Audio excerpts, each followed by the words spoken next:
Hola, ¿qué tal amigos? Hoy les voy a hablar sobre la electricidad y, y qué son los generadores de acumuladores. El polo positivo de una pila o cualquier elemento electrónico se le denomina anodo y el polo negativo de la pila se llama catodo. O sea, el polo positivo se llama anodo y el lado negativo se llama catón. Las pilas y baterías, en este caso las pilas y baterías son electroquímicas que acumulan energía y proporcionan corriente continua gracias a su reacción química que tiene lugar en su interior. O sea, la reacción química que hay en su interior hace que lo vuelva corriente continua.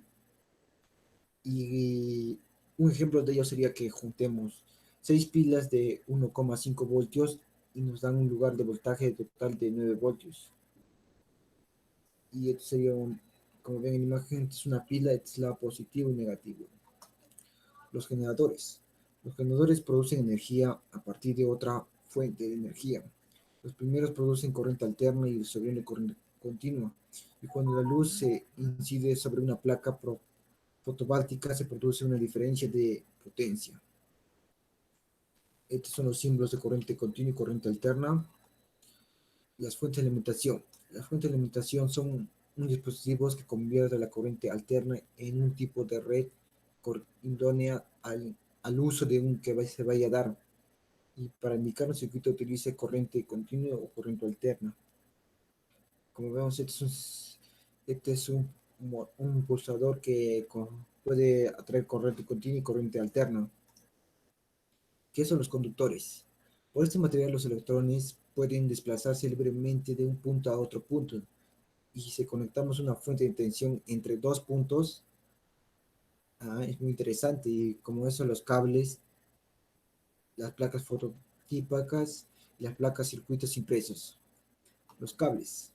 Los cables están formados generalmente por un conjunto de hilos de cobre y están cubiertos por un voltaje de plástico. O sea, el cobre está cubierto de envolturas de plástico. Antes de conectarse un cable a un componente debe pelarse el plástico y retroceder el hilo y, y de cobre y se muestra una imagen como se muestra en la imagen. O sea, en la imagen como se muestra, o sea, el cobre está cubierto de plástico y para que si quieres unirlo o conectarlo a algo, tienes que perlarlo y hacer que retroceda el plástico y tenga un espacio de cobre, como se ve en la imagen. Las placas de prototipos o protobark.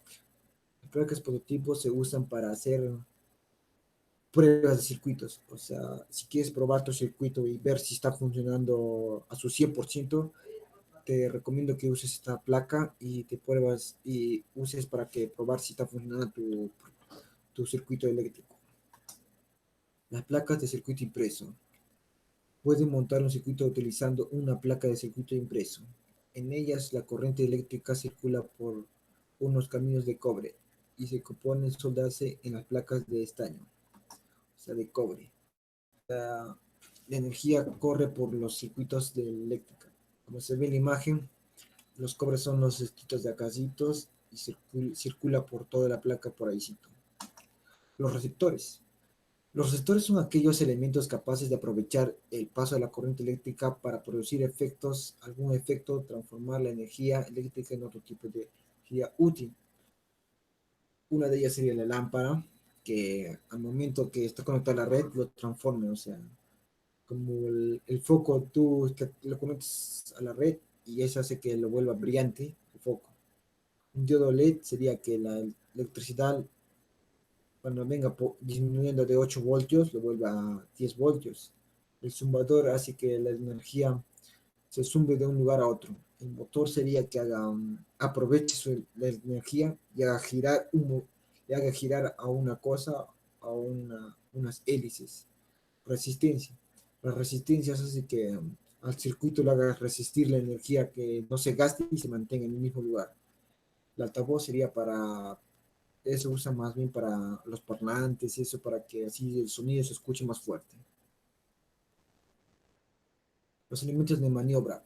Estos elementos de controlar o maniobra son dispositivos que nos permiten abrir o cerrar el circuito cuando lo necesitamos. Estos son algunos ejemplos.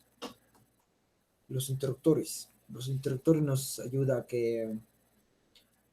a cerrar el circuito, no, a cerrar el circuito y ahí quede.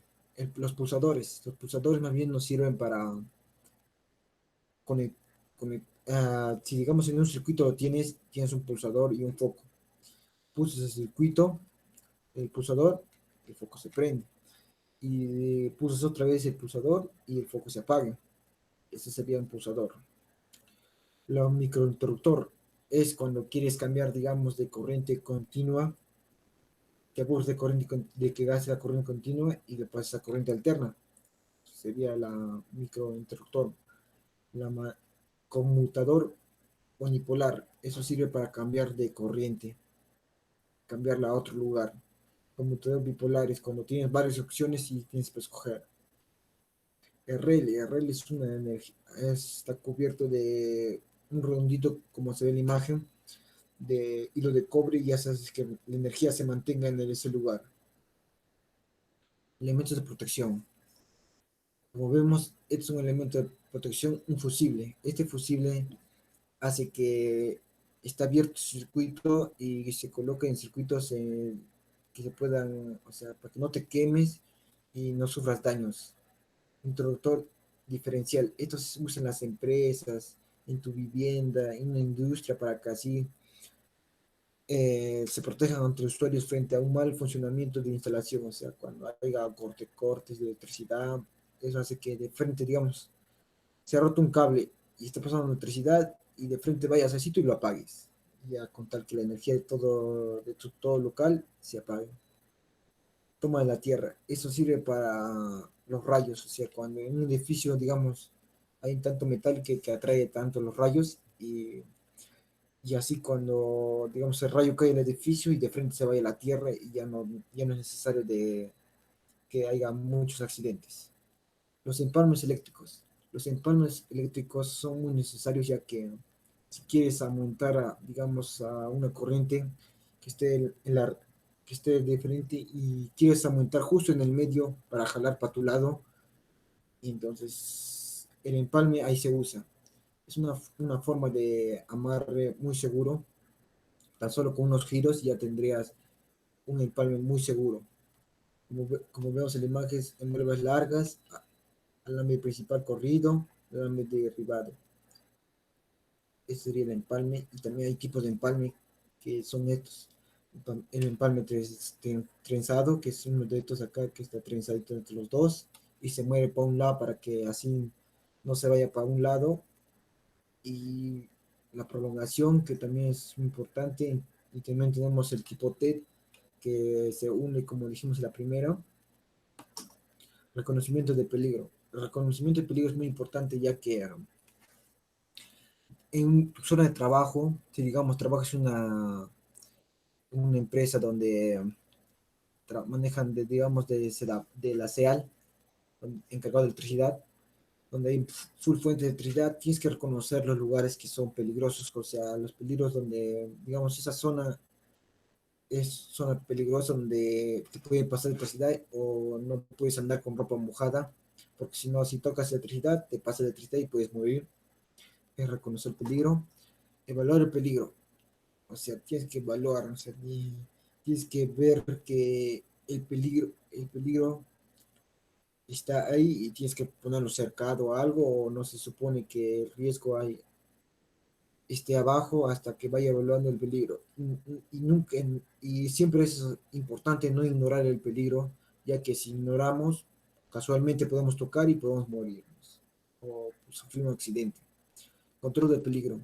El control del peligro también es importante, ya que al peligro le pones un control, o sea, ya si evalúas el peligro, debes controlarlo. Y una vez que lo controles, reduces el riesgo y las lesiones de las muertes. Eso sería todo y gracias.